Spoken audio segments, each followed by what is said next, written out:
have something like this to happen on our campus, provided by our university. And I really think a major shout out needs to go to UM for this. They really do.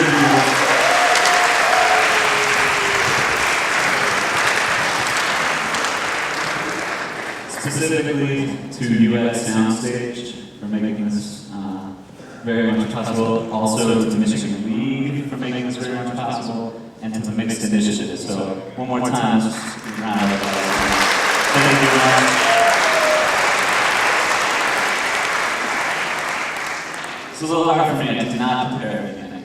And I was going to. I actually wrote some stuff up, and then I was like, you know, I can do this candidly, and I think I will. And what I just wanted to say is I think today is going to be something that will kind of represent all time in a sense, because it will represent the past, the place where DJing has come from, something within history that still tangibly is such a part of our culture. In fact, defined our culture in so many ways. I mean, if you look around this room, you see so many people like what they're wearing. Not myself, but you know, some other people who look around, you know that it's a direct descendant of DJ culture.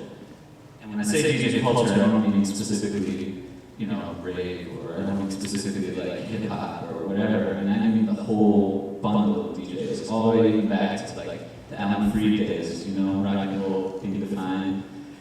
And DJing has kind of evolved since then. Sadly, a lot of radio stations still accept paywall, just like Alan Freed, and there's a reality of today's music industry. We have the mainstream with an immense amount of control over what we listen to, what we're forced to listen to in a lot of ways. But what we have today is a whole opposite side of the music spectrum. It's the underground represented. And I think what underground represents, at least to me, is the alternative, or the, you know, and I know the word even nowadays is alternative. It became mainstream, and it's like all of us, you know, we're into Pearl Jam back in the day or whatever, you know, got to see it become like the antithesis of alternative. But at the same time, I really feel that, you know, there is still underground, there is a presence of this like real, you know, true music that will prevail and will always be there as kind of a mechanism for change in our society. And so what we have today is an adequate, beautiful representation of underground, and furthermore, just what today represents in terms of the grand scheme of music. And without further ado, I would like to introduce all of our panelists. We have with us Kenny Larkin.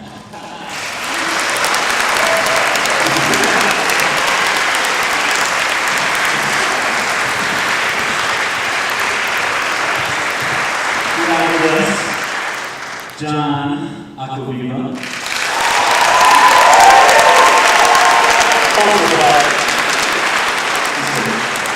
We have with us LTJ Bukem.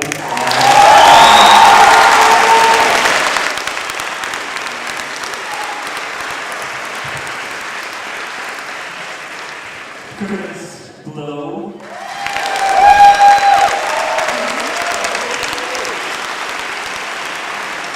And legendary Grandmaster Flash.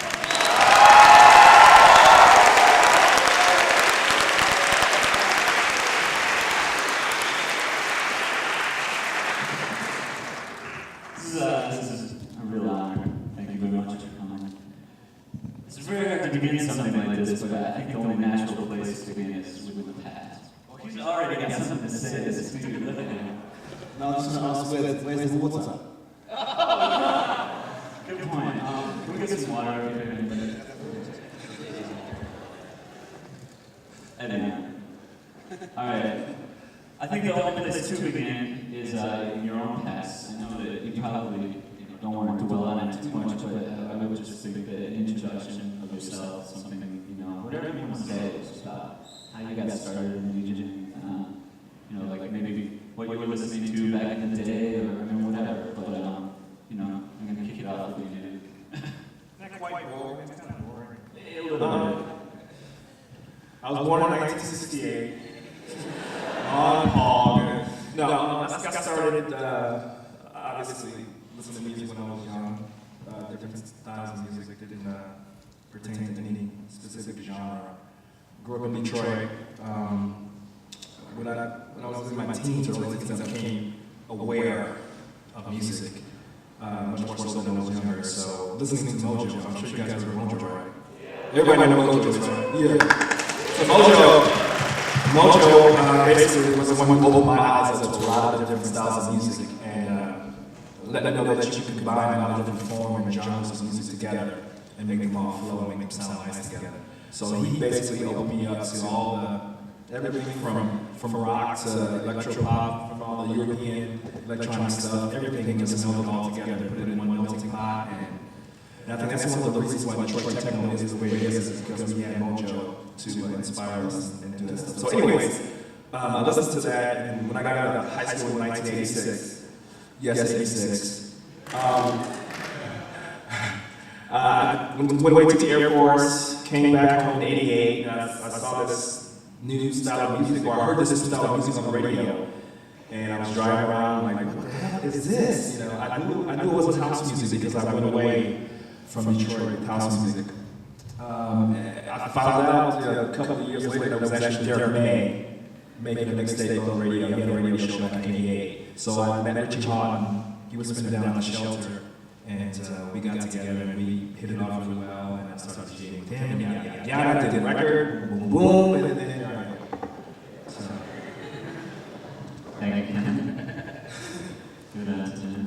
Well, yeah, so the first music that kind of touched a chord with me was disco music when I was young, growing up in the 70s. And for anyone who's ever heard me play, I always had to squeeze something disco in. And it continued into dance music. I've always loved dance music, going clubbing. And I think I still maintain a lot of that and kind of true to my club roots. But, so I've been DJing for 20 years. For 10 years I was just playing locally, so I've been on both sides. I mean, a lot of people who, you know, like, man, DJing, I want to get up there. And in the 80s, the club world, the DJs were just kind of guys getting paid small money, still having great parties, but totally underground because North America's always been rock and roll. But bought a lot of records from Europe, and it really motivated me near the end of the 80s. I was playing records. I always loved buying records, so some of the records I was playing were records from Detroit. I'm like, man, I don't live too far away because I live in London, Ontario, geographically in the middle of Toronto and Detroit. So as I was getting a bit burned out DJing, I started taking my weekends off and going to Toronto, going to Buffalo, going to Detroit. And I went to Detroit. I had some mutual friends who were going clubbing. And I knew there were some people who made some success as well as in Chicago, but in Detroit there was of course Kevin, Derek, and Juan. And I was buying their records, playing their records, and I'm like, man, I want to go shop at some record stores and maybe check out some clubs, see if I can meet these people who are able to tap into, you know, the real world. And so I started hanging out and went to shelter as well. Met people like Kenny, and our lives were intertwined for a good chunk of time. I forgot to mention John. I forgot. No, it's okay. I mean, this studio was the first studio I recorded. That's right. Well, I was a bit older, and I made some success and bought some gear. And in the old days, I was the one with the gear, so everyone came to my house, in the basement of our house. So for our particular label and scene, even though kind of our hearts and our parties were in Detroit, we'd all drive up to London because I had some gear, and then eventually they borrowed some gear, and we made some records, and we'd all do a bit of this and that, and I was doing a bit of engineering, and eventually Ken and Rich bought their own gear, and that's why I'm not known as a producer, because they're a little bit better than me. It's alright, I hold my own. But, so techno, even though I was kind of announced as house, I mean, I like playing house music and disco music, but techno was my, introduction to the world. Near the end of the 80s, some DJs were getting very tired playing the same old crap, and in England there was the rave revolution where people were tired of these big clubs playing really boring music, and people started pushing the limits with technology was affordable. And young people, it was kind of like the punk movement of our dance movement. And in Europe, dance music has always been mainstream. Here, people who are into dance music feel like freaks, but I mean, in Europe, it's pop culture, and then there's all kinds of subgenres, you know, and things that developed in the 90s, but, you know, techno's been very, very good to me, and, It does sort of what? all right. Yeah. Well, basically, I got into music from a very early age, not from the DJing side of things, but from playing. I played the piano, drums, and trumpet from the age of like 9 and 10. And then, as a result of playing kind of a few instruments, wanted to kind of hear the people that play these instruments and kind of guys that I was kind of into. So I got into a lot of 70s jazz and soul, a lot of people from your great country. And that kind of changed my whole life basically. And right sort of throughout the 80s in England and London, there was a massive dance thing going on, the break groove, the soul and jazz, progressively into the hip hop and different sides of music. So we kind of experienced everything, reggae, the whole thing, and was DJing that out all right throughout the 80s. But then kind of something happened in England, I don't know, this is somewhere of love thing in the late 80s, and the music coming over from like and different places just totally influenced a whole thing back in London. Something that was so exciting, you had to be a part of. Just warehouse raves, big things going on, people putting these parties of 20,000 in the field. I remember when I first actually started DJing out that style of music, I was doing like 3 or 4 parties a night, and they reached like 10,000-20,000 people. Something that was quite amazing to experience. And the whole electronic thing just took over.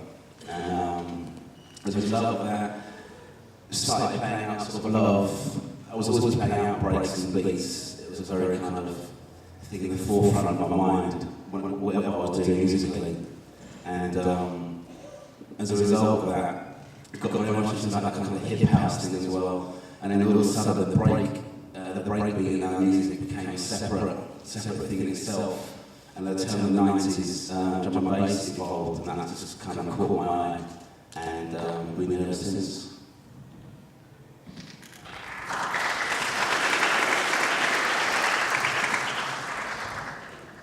Well, my name is Kurtis Blow, and I've been in hip-hop, the hip-hop culture for about 27 years now. And I remember back in the early days, 1972, 73, when disco music was monopolizing the radio airwaves, and people were going crazy about this new sound. I was part of a group of individuals who really grew up with the old James Brown sound and the Motown and the Isley Brothers and people like that. So when disco really came out, I was part of a group of people who rebelled against disco, and we wanted to listen to the music that our parents, played when we were growing up as children. So I searched out for that kind of a club when I was in the world of disco. I ran into a guy by the name of DJ Kool Herc, who up in the South Bronx, he played the music that I was accustomed to. The James Browns, Give It Up, Turn It Loose, the Sex Machines, the Big Paybacks, the Funky Presidents, all of the songs that my mom played when I was 7, 8 years old in the mid-60s. So this was in the world of disco. I'm talking about the Village People and Donna Summer and Patrick Jovet and on and on and on. So this was a totally different sound, and it kind of like rocked my world because, not only did I not have to wear suits and ties to get into these clubs, like wear my jeans and turn my hat backwards. There was no dress code, but there was a style of dance that the kids were doing up in the Bronx at these Kool Herc parties at the clubs called the Acquaviva, the Executive Playhouse. And Back then we called the B-boy. This is a dance. And this particular dance was done during the part of the night when Kool Herc would play the most incredible, I would say, breakdance record, we now would call it, or B-boy record, which would be those obscure James Brown records. But within this record, there was an amazing part to the record that when you heard it, it would just make you go crazy, and people would yell and scream, and that was the most exciting part of the night in the club, was when your favorite record got to the break. That was the best part of the record. That's when you did your best moves, your best dance moves. So, by seeing Kool Herc and being influenced by him, I became a DJ myself. To make a long story short, I got the opportunity and privilege to record rap records later on in 1979 and through 1989. I recorded 10 albums. I got the chance to meet a whole world of hip-hoppers like Grandmaster Flash, he is the most incredible DJ I've ever known.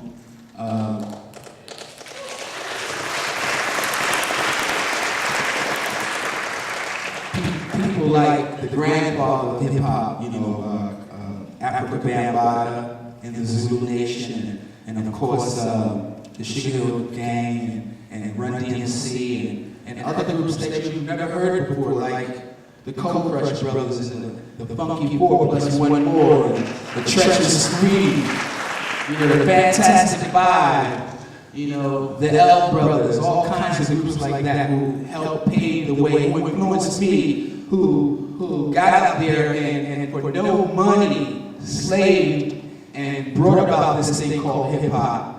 And they never got a dime for it. They never got a chance to really make any money by making records. They didn't make the jump to light speed. And my hat goes off to guys like that who have been around.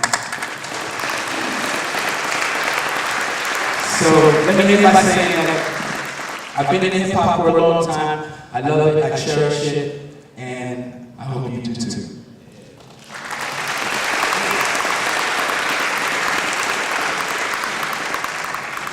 Well, Curtis kind of covered most of my beginnings, but I will just, first of all, I go by the name of Grandmaster Flash.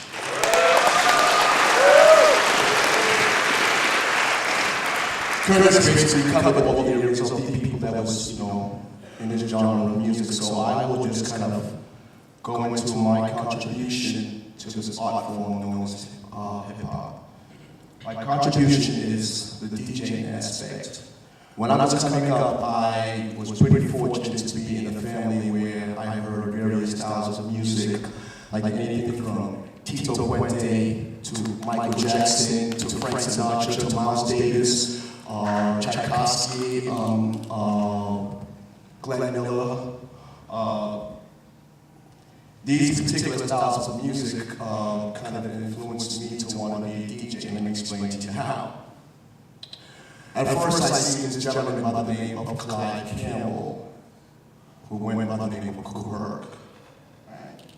Now, my father had this amazing collection of records, amazing collection.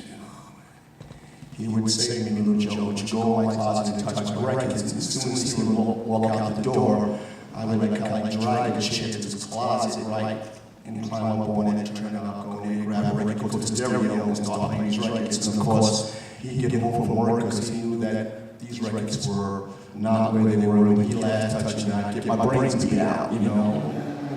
One thing led to another. I think in some sort of reversal of the way I learned the respect of a record. You know, because my pockets was like, knock my head off, like, don't touch my stuff. And so, my mother sent me to a vocational technical high school. This is where I learned, before I went to high school, I had this fascination with things that spun around. I used to take a bicycle, turn it upside down, and just spin it, and just watch it until it stops. I had a fascination with things that spun around. right? I had this habit of taking like my big sister's electronic items, like blow dryers, TVs, and whatever radios, and I would call myself taking them apart and trying to put them back together, you know, getting my head knocked off by my big sisters too. So I guess from there I learned to respect electronics. So my mother said, before I start tearing up the house, tearing up the stereo, and air dryers and stuff of that nature, let me send me to school.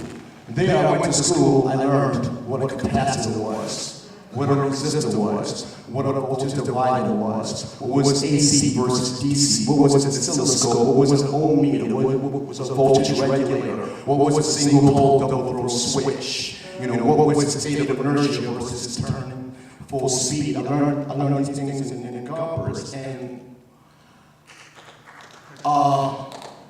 I said to myself, I wanted to do something with this knowledge. Along with my fascination for things to turn around, I then finally met a turntable. When I seen this object, and at the time these turntables, they had to reach like and press it. Go up, you know, drop it, break it down, you know. The first turntable I was able to touch was my father's. I got my head knocked off. But from there, I got introduced to this particular type of music, and with these obscure type of records, because we were into disco, was we were into songs like Aretha Franklin, where the break was like 10 seconds long, or Slide Down Stone, or The Incredible Bongo Band, or Johnny, Thin Lizzy, Billy Squire. Now these particular breaks, you know, were short.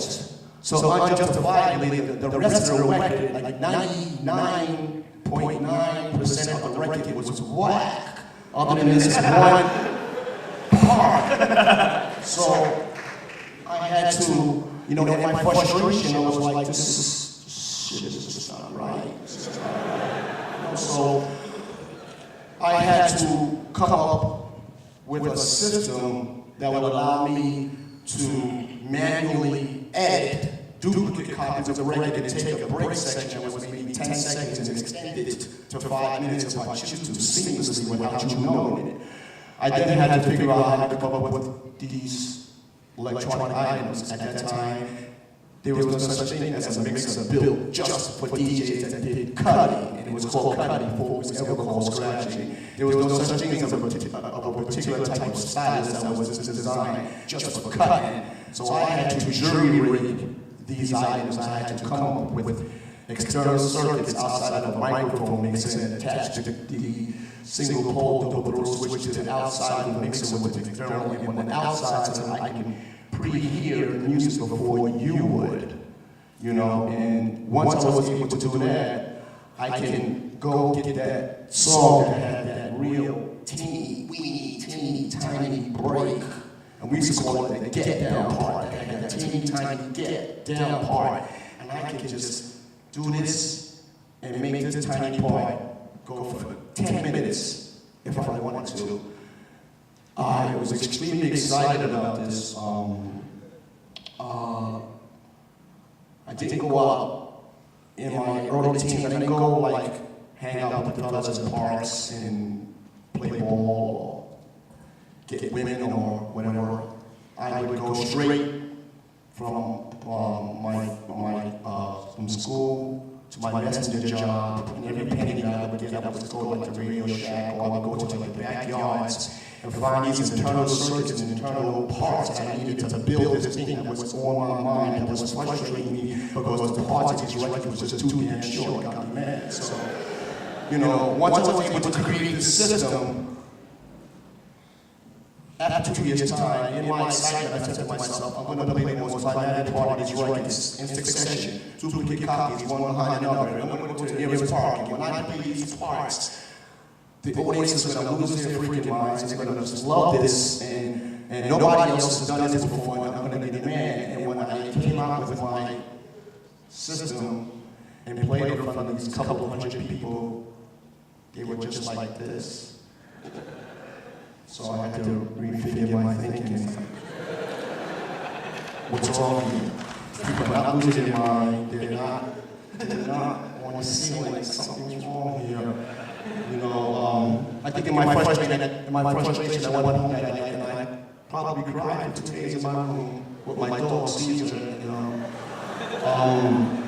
I then realized that I needed vocal entertainment events. Thank God for a gentleman by the name of Keith Wiggins. He was my first MC, formerly known as Cowboy. Cowboy was able to vocalize with this new arrangement of music, but that wasn't only it there. I had to show somebody else this, just to let people know that this was possible to do by another person.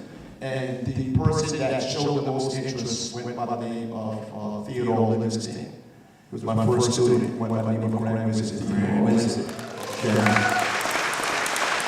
So now, these two people, Keith Wiggins, Cowboy, and Grandmaster Theodore, are like my town criers. And this set a whole new way for DJs to play.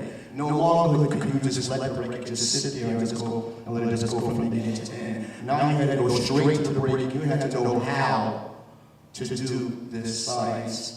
I got ridiculed, was called a knucklehead for quite some time, stupid with this awful noise he's doing with this record, and why is he doing what he's doing, and I know I have to drink at home, and my guitar part don't sound this long, you know, so it set the tone for DJs to have to go back and rethink the way they play music.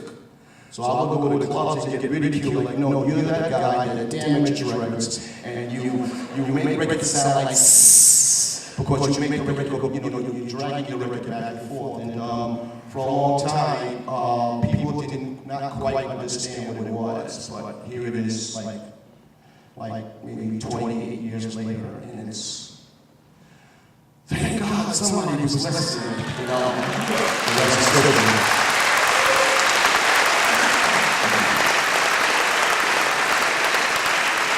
I don't think Flash actually told you guys the whole story. I mean, we don't have that much time. We don't want to go into that much more of the detail of it. But let me just add to that by saying, you know, you have to put it into chronological order, the timeline. Now, when Kool Herc was out, he was running around, like I said, 1972, 73, and then Flash actually evolved the whole concept of the break. Remember, when Kool Herc would play a song, he'd play just the record, and then he'd play another record right after that. So Flash took this concept and the evolution of hip-hop. Now, what he did was, he enabled the MC this avenue to start rapping, to really actually rhythmically talk in rhyme on the top of his rhythm. So, thank you, Flash.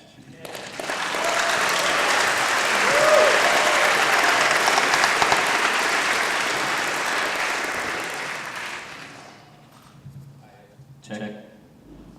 Thank you so much. That was the boring part. I don't think that was boring. I think that, you know, wasn't really touched on as much was in general where you feel the role of the DJ in the past in terms of like within the parties, like what kind of parties were there, where did the DJ stand in them, and just how the DJ was at the time. I mean, some of you guys, you know, were influenced by other DJs, so you obviously, you know, you kind of pointed out, you said, like, Japan Mojo, you know, he was the DJ at the time. Yeah, I mean, he was a radio disc jockey. He was a radio disc jockey. So, I mean, those guys on the other end would be able to Sure. Well, I think the DJ at that time was the individual, male or female, who was kind of in the hot seat because this DJ had to take like almost a quiet environment and kind of turn the heat up by the use of a man versus machine. The turntables and vinyl. So he actually set the foundation for the whole party. Like the DJ had to have the ability to take an audience and kind of take them to a frenzy and bring them back down, you know, willingly. And that's what basically separated, you know, the okay DJ with a really qualified DJ. And so, like, at the time, you know, back, you know, at the beginning when there wasn't an established scene, you didn't have, like, you know, already everybody, every Friday night was expected to go see Grandmaster Flash spinning it, you know, so loved, or wherever the fuck you were. Like, how do you think that role that you stated could kind of affect people in such a way that it would create that kind of scene where, like, people all of a sudden were buzzing about it, you know, and all of a sudden you actually had something that spread, and it was almost like an infection, in the sense that, you know, it started in the Bronx, and then, you know, it manifested into all sorts of environments to the point now where it's worldwide. I mean, everybody worldwide should pretty much know your name because of what you did back then when nobody knew your name. And I'm wondering, like, how it kind of, you know, caught on, or... I think probably what was most important is, like Kurtis said earlier, a lot of the music of the time was like your Donna Summers, Bee Gees. We consider that type of music sort of stiff, right? And when Kubrick came up with these obscure type of records, these records had like soul to them. And not everybody on the planet was into the disco scene. So this was like the alternative type of music that came around just in time. You know, this was the choice. It was like he was able to, you know, come as you are, like Kurtis said, and you were able to hear something different other than what was blaring on the radio at the time. You know, so and even with its the other music that spawned off of it, like jungle and techno, a lot of that spawned off of what hip hop is. So it was like a choice. You had a choice to hear something other than just, you know, the disco thing. And that's what really took us to the next level. Like, oh shit, it's more than just this disco. It's something that where the bass player is playing alone and the drum is playing alone. And, you know, and that is kind of, from a DJ's point of view, I think that's what really got my audience moving. Like, if I was able to find that record that had like a drummer playing his heart out with a violin on top, you know, this is like people would pay $4 or $5, which was really big at the time, you know, just to hear that one record, you know. And I think that's what kept like myself over in band. Like, you know, maybe 1 month I would have that incredible record, and then maybe Herc would have that incredible record. Herc could most likely end up with that incredible record any damn way, you know. And I think that's what it was. It was an alternative style of music that had so much soul, and it's like a lot of these records were like white rock, black rock, they were funk, they were soul, they were some were opera records, some of them were from like Japan, Germany, like these were worldwide, different types of sound played in a room in the course of a night. Like you could hear all this is in one room. A lot of people were like, wow, I'm gonna, you know, keep my suit jacket in the closet, I'm going to just turn my hat backwards, I'm going to just join to this shit. I mean, it's really, really amazing. I mean, you just gotta dig the scene. There was like maybe 1 or 2 clubs in all of New York City that played this type of music. And there was only like a handful of people who knew about this type of club, this cool herd place, the Executive Playhouse. And maybe there was another one in Manhattan called Chuck Center, right?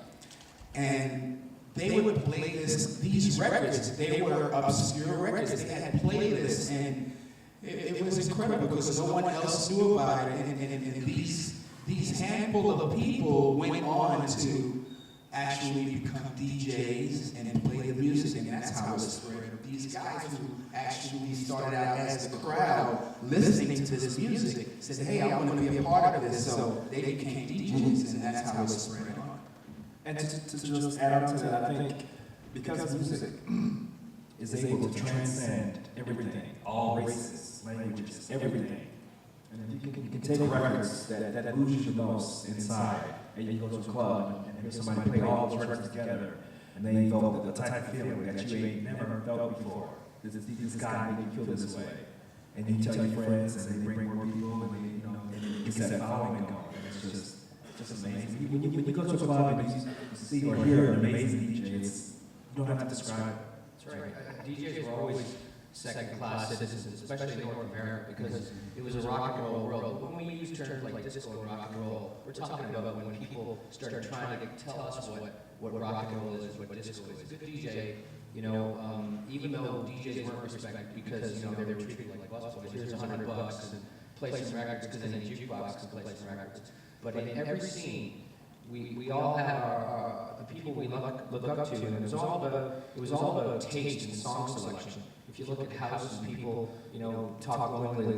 Larry Levan, he wasn't a great mixer. I mean, again, the gear wasn't there, but they all had great taste. Who we're talking about, and then you have to take it to another level. And as much as the rock and roll world said, music, this is how the corporate world works, and you guys really don't fit in.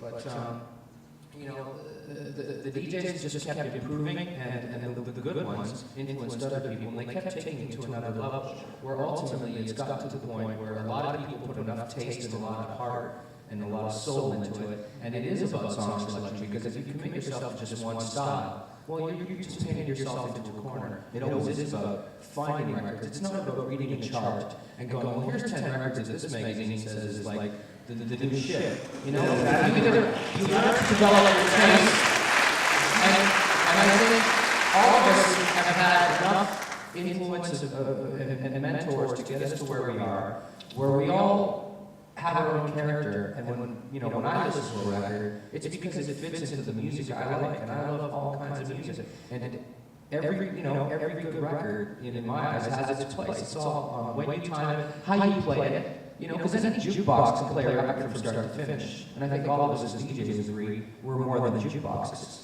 You gotta take it to another level. And I wouldn't be here without people who weren't worried about being trendy.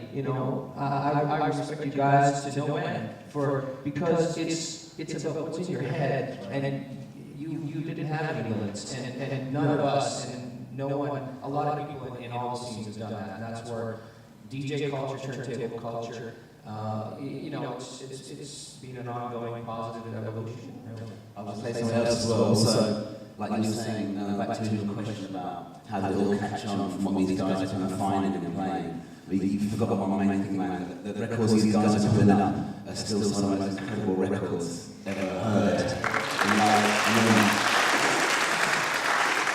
Seriously, and we're still kind of basing now, 30 years on, the music that these guys are putting out. How much dance music do you hear now based on that very set music? Definitely. Most definitely. One thing that has not been mentioned, and it's continually just popped in my mind here, is craft work. And nobody said anything yet.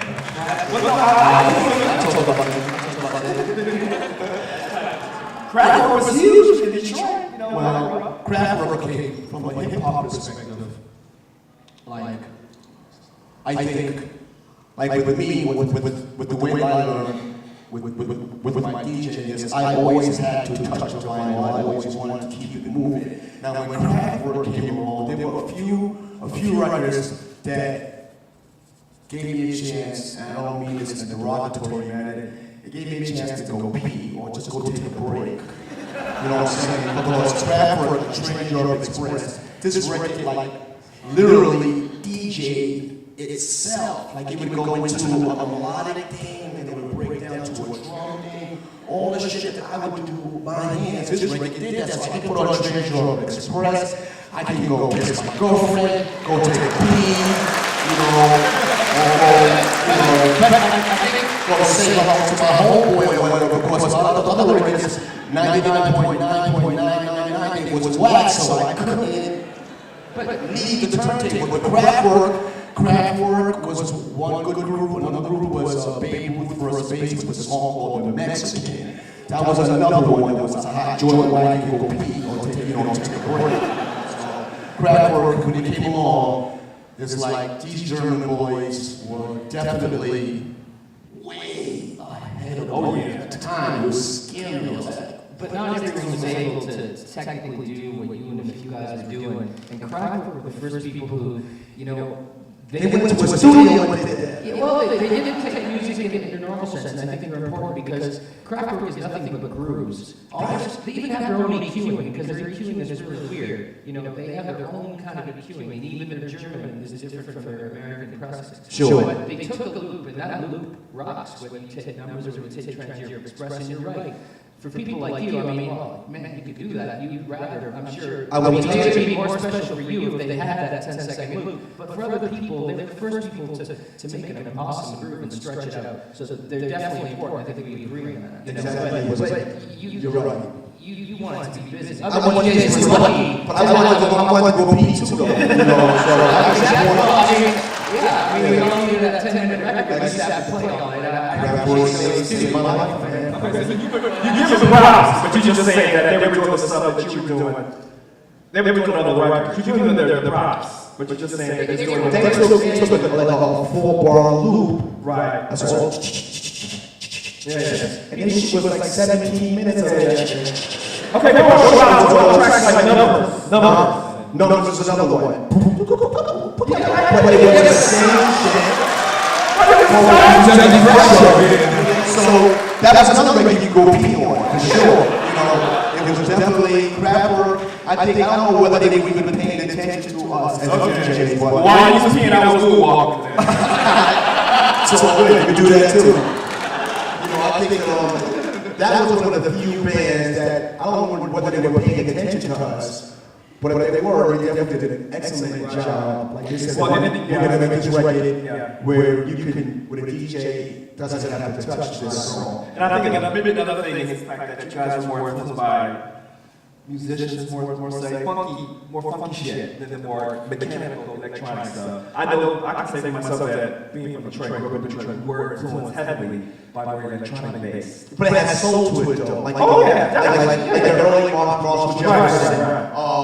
Kano, is it Kano? Yeah. Kano? Oh yeah. I'm ready. That's funky. Right, yeah. The bass player gets a chance to play along, as opposed to be gained by millions of instruments, which a lot of songs do that kind of fuck it up, you know. So, But I think hip hop also went through its electronic phase in the 80s, early 80s with Van Baller and Arthur Baker and that whole and what it ultimately came down to is the audience wanted a choice. The consumer demanded a choice. You know, disco was not enough. You know, so there were a handful of people that just decided to just basically take a chance, take a risk. That's what we do. You know, we get X amount of people in a room, and what we try to do is just make them nuts. Well, let me give you an example of what happened to me. I took a risk last week. 2 weeks ago, I was in Madrid, playing at 5,000 people. And I'm getting off. Well, I think I'm getting off, right? And I'm playing some house stuff, and I go a little techno stuff, and I drop a bad track, and I got boo. Oh, I did this 2 days ago. I played this new hip hop joint that nobody knew, so the flow was like rocking, and I had on, I think it was DMX, and I played this other artist, I won't say his name. The flow was like ghost town, so I'm like frantically going oh shit. I gotta find something to get me back up. I mean, but that's what we do. We gotta take chances. We gotta take chances. They came up to me afterwards and said, you know, I'm upset, yada. So that makes it worth it. Absolutely. The fools that didn't know what the hell was going on. You can't discover new ground. You gotta take chances. You have to. If you don't play that record sounds weird. You just and you work all night. Like when I was working at a club, I mean, you work all night. Sometimes it's a safe club. You work all night to set 1 or 2 records. You know, it's about timing. And Absolutely. if you take a chance to play a weird record, you're not going to be able to turn corners and keep evolving. No, that's for sure. That's right. And I think the people in the States, I think the club mentality in the States is still lagging. It's still lagging. Low tight. You know, I know we play almost every week in Europe to clubs from 400 people to 20,000 people. And they're on it, they're on the level that we are. You come over here in the States, you go to a club, these people aren't coming to a club to see DJs. They're coming to get high, get some ass, smoke a little weed. It's not like that over here, so y'all gotta pay attention and get more into the music aspect of it and leave that other shit alone.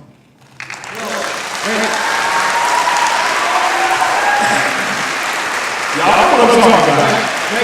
Right now, the scene is the dance scene because of techno and trance is bigger than since the days of disco. And the bad thing about disco is, like, from my understanding, because I never got a chance to go there, but the loft parties were great. It's when it became really trendy, and then it became disco, the ugly side of disco, and the Europeans made it even worse because they put all kinds of really bad strings over it and that. But you used to have to go to a club, and I saw this in Miami this year, going to South Beach. You know, disco, or right now clubbing, is about going to a club and showing how much money you have, going to a table, buying a table for $500, buying a bottle of booze for another $150, and well, those kind of people, they don't know anything about music. And that's the disco you're describing, is when it was all elitist bullshit disco, not the sweaty, you know, Harold Melvin and Blue Notes. That to me is disco, you know what I mean? So different definitions, but our scene's on the edge of that. It's not about showing, you know, wearing a suit and wearing your Versace jeans or whatever the hell. Versace. But you know what it is? A lot of that audience, I do play with people like that. It's getting dangerous. I play with people like that now, and it's like, I almost insist to them as they come in. It's like, you're not going to just hear just the regular shit, you know. I'm gonna hit you with some hip hop, I'm gonna hit you with some dance, I'm gonna hit you with some R&B, new and old. I kind of go all over the place. So if you come in to be pretty, you know, you're buying your $500 table, and you just, you're being coming to your ass, like you really need to get to that right here.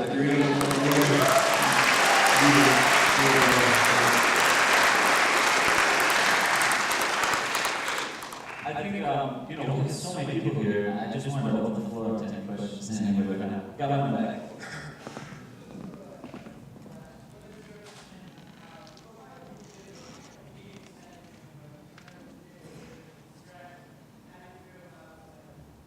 Give me my microphone so I can get that question. What's your opinion on how you did with beat extending, but whereas the theater of distraction, how it like totally evolved, like the whole culture of turntablism? Okay, well, first of all, I have to say, I want to thank all the DJs, or all the people who were just like listeners that wanted to even get into this, because in order to be a DJ, this is like a marriage. You have to love this. There's lots of peaks, lots of valleys, lots of times when you might want to be outside having fun and bullshit. You gotta be in here, like, listening to countless and countless and countless and thousands of records, and coming up with that new way, or that new sound, or that new cut. You know, so you gotta love this. So I'm quite happy with the way my technique has gone to where it is now. Very, very happy and glad to be here to see that.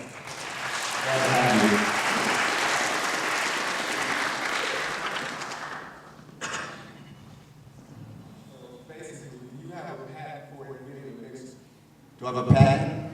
Well, you know something? I think at the time, when I was doing this, I was doing this in search of.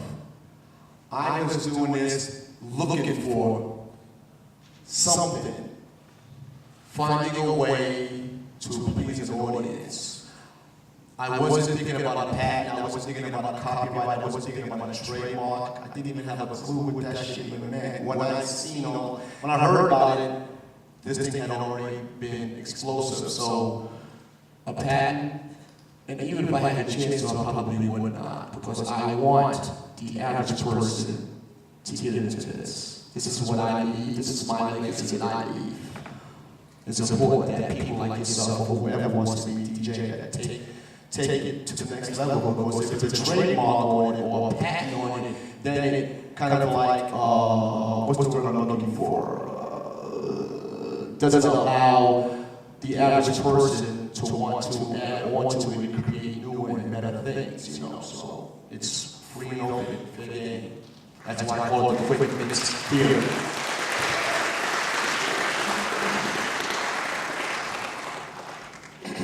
Yeah, I guess this is just a question for all of you. I'm from the Detroit area, and there's no hip-hop scene there. And I was kind of like, What? Eminem is from Detroit. yeah. Let me talk to him. I got to call Marshall. I don't even know, like most dads have been out like 5 times. I think when we played actually once or something like that. So, I mean, I'm kind of curious. You know, the Motown sound, you know, originated there and sort of made its way to New York. You guys picked up on it. You know, did something with it. It never ever happened in Detroit. You know, we moved from that, you know, to the techno sound. I was just kind of curious why you think it is that, you know, you guys picked up on it. Fellas, what do you think? What do you think the reasons for that? Why? We've got great talent. No, I don't know. The Midwest always. Well, the Midwest ain't one Techno with Detroit. Well, I think you know what it is. I think one thing about techno is just here, like, for some reason, the powers that be are stereotyping all aspects of hip hop as being negative. So the powers that be will stop its growth, and I've seen this in quite a few states where they will just let, you know, certain things trickle in, even to the point where they won't let none of it come in. But you as a consumer, and I'll say this again, it's been 28 years for me, you as a consumer, it's like the bottom line is you guys. If you guys want that shit to happen, I don't care what legislator, what president, what fucking whatever. If you want that shit to be, you guys really have the power to make that be. Straight up. And Detroit, like I said, we're the Midwest. It's like, and not just Detroit, but even Chicago doesn't have a strong hip hop scene. The history of the city matches the styles of music because Detroit did not jump from Motown to techno. There was a lot of famous labels and bands in between. Detroit was still a nice, picture book city in the 60s. Motown reflected that. There was no edge to Motown. But once the shit hit the fan in America in general, but in Detroit, I mean, there was some really angry rock coming out here, as well as nature rock, like all the hunter rock, like the Nugent and stuff. Michigan and Detroit, I mean, Detroit is not like Michigan. You got the hunters, and you got the, and then there was Westbound. Westbound was a real great label. To me, again, Westbound to me, symbolizes good stuff. Is that whole thing Westbound? Absolutely. Oh yeah, from disco-y stuff like King Erickson, but all the funkadelic was Westbound. That was the Detroit Emeralds for me. Whoa. That's to me the track. But and then you got into eventually it went on, but the city's got an edge. It's an industrialized city, and places where techno came from, where Kraftwerk comes from, the Ruhrgebiet in Germany, it's all about industry, man. And this music is industrial music, And when you drive around Detroit, when you go into Detroit, come and go and sell into Detroit from the Lodge, that's Techno City, I mean, the city, the music reflects the new look and feel of the city driving around, and if you're listening to a techno song, you can relate to. To me, anyways, first time I came here. We're lame. Detroit's lame. That's why we don't have a sweet hip hop scene because we ain't the East Coast. New York's always had that flavor. New York has always had that. Nobody can compare to New York. Am I right? But wait a minute, what are you guys saying about Detroit? No, I'm just saying Detroit. I'm not. That guy just saying Detroit ain't hip hop, but I'm also just trying to tie in how Detroit got to be kind of techno. I mean, really, Detroit was never techno because it never embraced its own. I mean, techno was christened by the Europeans. I mean, these guys just happen to live here, I think that's a reality as well. Eminem is not hip hop. Are you guys saying that? He asked about how Detroit was into techno. We're not. No, absolutely not. Oh, okay. So I'm just saying, like, some of the progress of the certain labels based in Detroit, you can see where some of the people, made. I'm not saying all of the people. Detroit ain't a techno city. It's being labeled that from the people who listen to techno in Europe, but that's a narrow view because any city is more than one thing. Chicago is house music. Chicago is blues. I would say that up until just this year. I mean, with the release of Eminem, I mean, so many albums, like 6 to 8 million albums, and he just took the whole Detroit hip hop scene to the top of the national hip hop industry. So I would say up until this year that has been a true statement, but not now. I think Detroit has definitely flourished in hip hop, and we need to rethink that as far as, you know, the scene here. Well, I know Jay-Z's out of Detroit, right? Yeah, so, I mean, they're coming up, they're blowing up the spot. But we had to be exposed big time to some other shit. It took us long, basically, for it to happen. So we definitely didn't have the same 10 years ago that was slam hip-hop. This wasn't there. We was born to, it's too cold to be shaking hands. Stand out and do. There's a new guy with Eminem who raps with Eminem on stage. I think his name is V12. He's releasing a new album with on Slim Shady Records. That's coming out. It's a Detroit rapper. What do you guys think of the current state of hip-hop? You and Flash, what do you guys think of it? I'm talking about the whole commercial aspect, because it's been With some of the top 40 hip-hop, isn't hip-hop become a dirty word almost like disco? Because that's the new corporate rock to me. Oh, hip-hop? You know what I'm saying? I mean,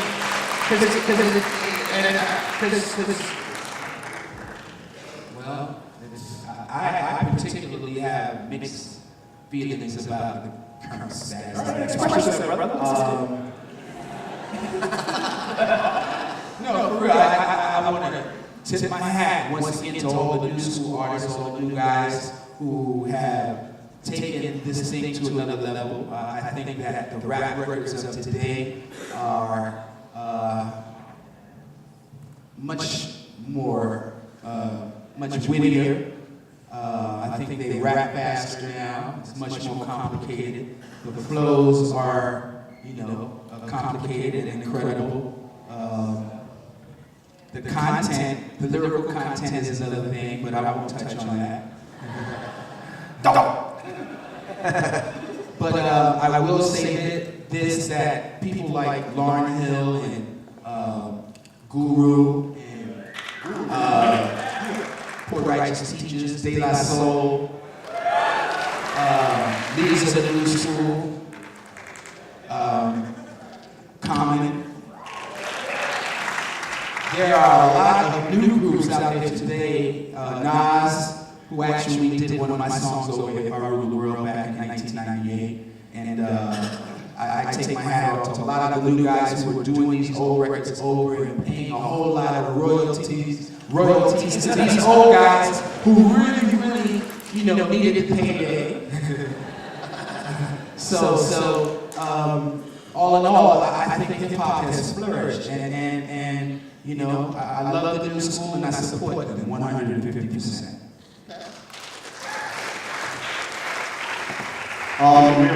Gangster rap. I'll say this in short, like Kurtis kind of likes it all in a nutshell. As a DJ, I realized this, being in the business, for one, and being in it for as long as I've been in it, is like, if it's a hit, and you enjoy listening to it, I have to play that song. That's what it comes down to. I'm not here to pass judgment on what's good, what's bad, what's derogatory, what's great, what's influential, what's not. I think what it is like the people, and like the DJ was saying earlier, not a chart, but the people dictate to me what's the hot shit and what's the not shit.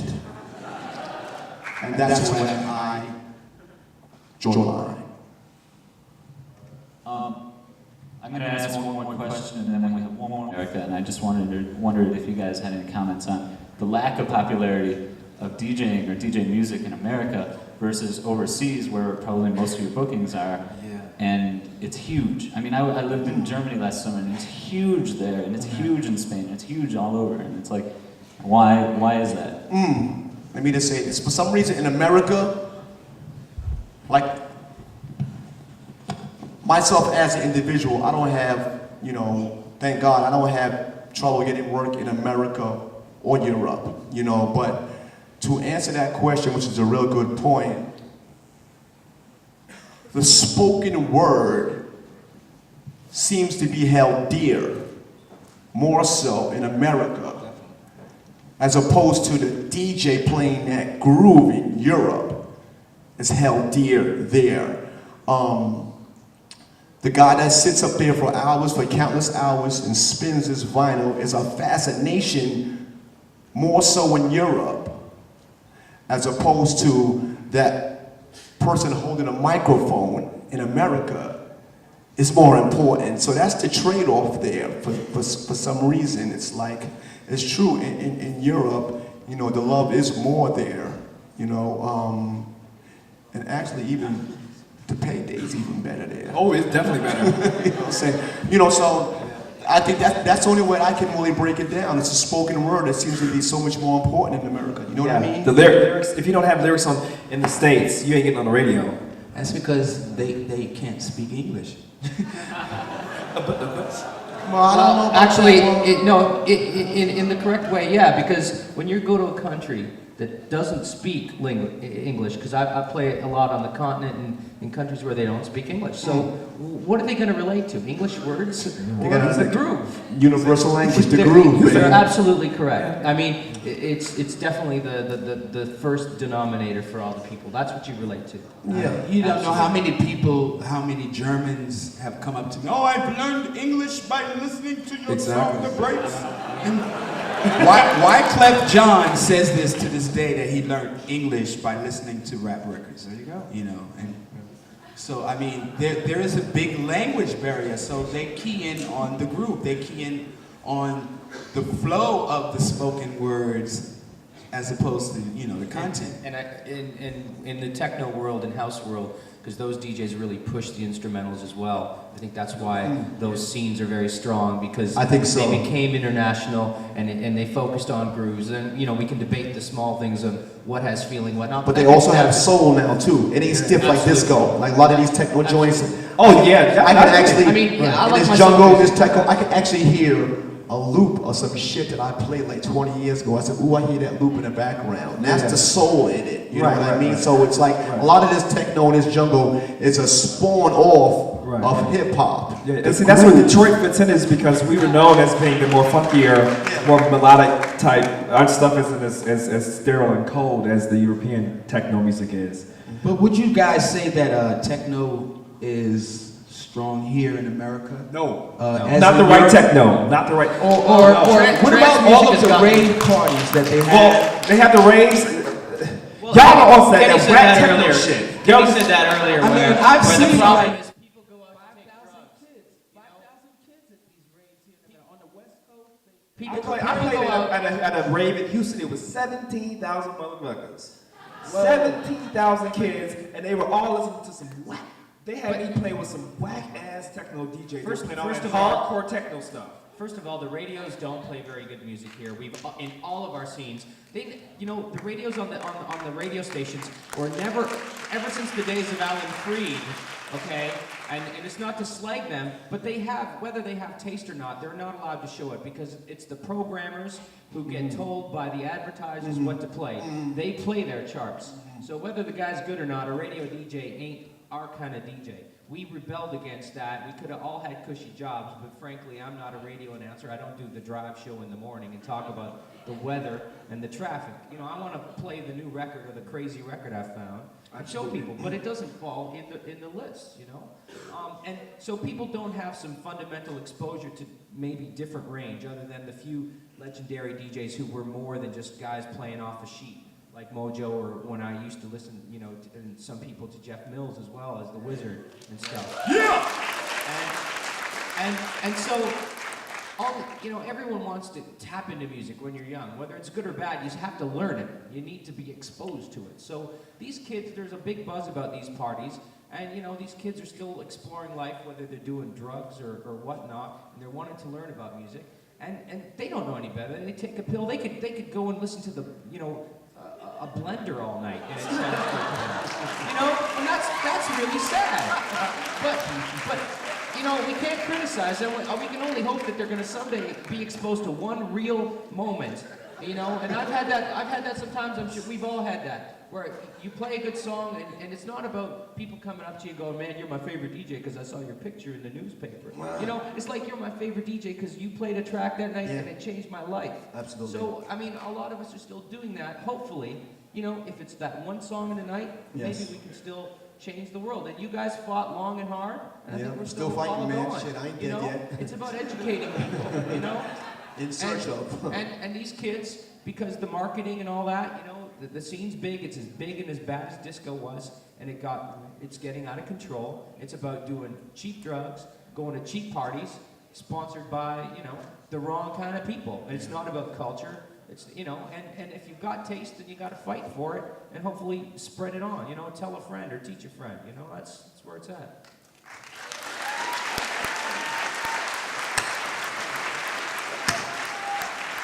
Just want to add something to that as well. You're saying about the whole music thing and what people are exposed to, whatever. But a lot of the problem is, I believe, is DJs are not playing for themselves. They're playing for audiences, and they're playing records that they think people want to hear. And producers are making music for A&R men and money in their BMWs, not for like their love of sheer music. And the whole music scene goes backwards instead of forwards. It's a fine line. I think that there's still a difference. They're playing for the A&R men. Even Flash says, you know, he's an entertainer, and I'm an entertainer, because it's not about me trying to blow people away. Because some records are so good that they deserve to be a hit because they work so well. There's half the charts are because they deserve it, and the other half are, you know, the corporate working of it. You know. And, yeah, definitely. And we do need to be entertainers, but with a conscience. You know, we're the judge. When we listen to records, we're judging it, we're critiquing it, and we have to say, based on my taste, this is what I feel is a good record, people. You know, here it is. But like you were saying before, Shove it down the throat. you're saying a DJ has to educate, and I believe that a DJ, you have to like the music yourself. You have to have that inner love of a certain sound to be able to profile that sound the best possible way. And too many people don't, and just do it for the sake of doing it. They're not real. Well, I think it would be really nice. You know, I've been traveling. Me and John have been traveling for almost close to 10 years. I mean, we go to Europe almost every week.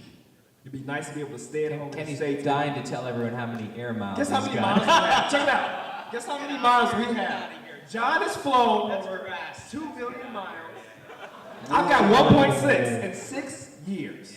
Wow. 6 years. And how many that's records? 3,000 miles one way. It always gets. And how many records do you guys have? I got like 6 records. How many does John? That's it. Records? You got a lot. He's like a lot. A lot. 2,000 records.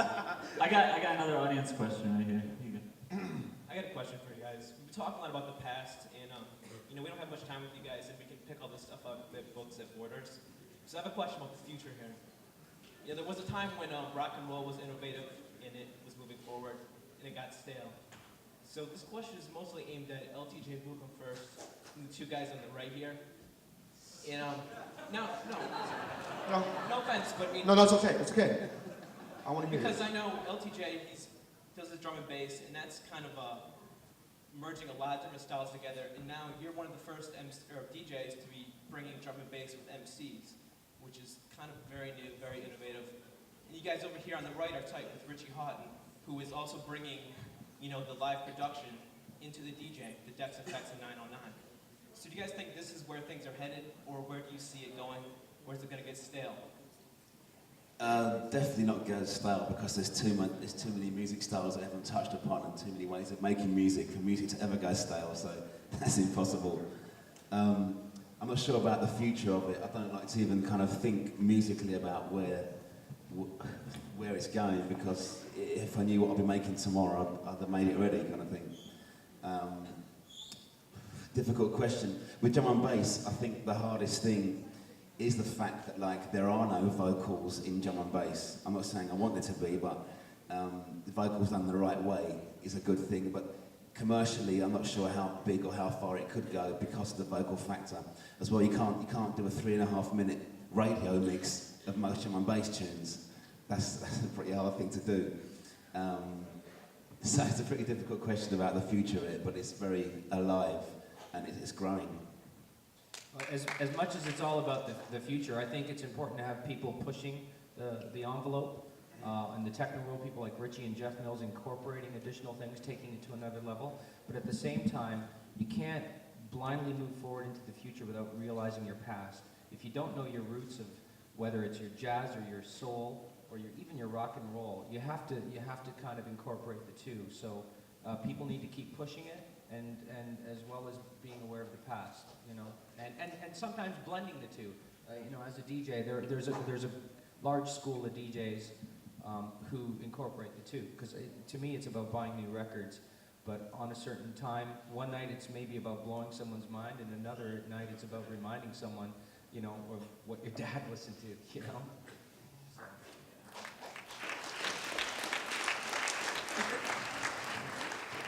Sadly, you know, we're actually out of time. And this is a sad thing because, you know, everybody's still so interested and we all would love to hear you go, but... All these guys want to be DJs? All you guys want to be DJs? Y'all go to U of M, what the fuck? Doctors and shit, what you want to do? That's good.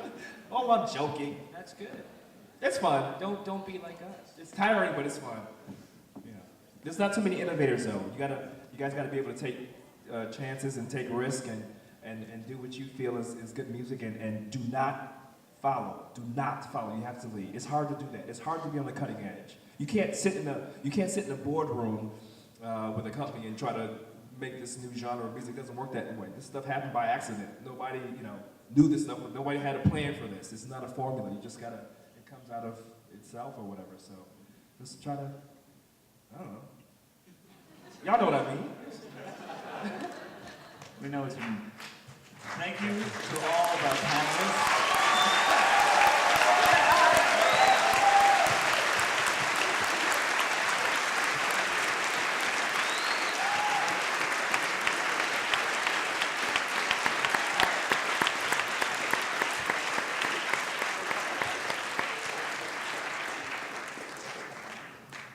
Okay, thank you once again. I really appreciate all you guys coming out. Two great questions from the audience. I'm sorry we couldn't get to everybody. Obviously, everybody's got questions for these guys. But right now we have a performance. Before we can get to the performance portion, we have to move these chairs.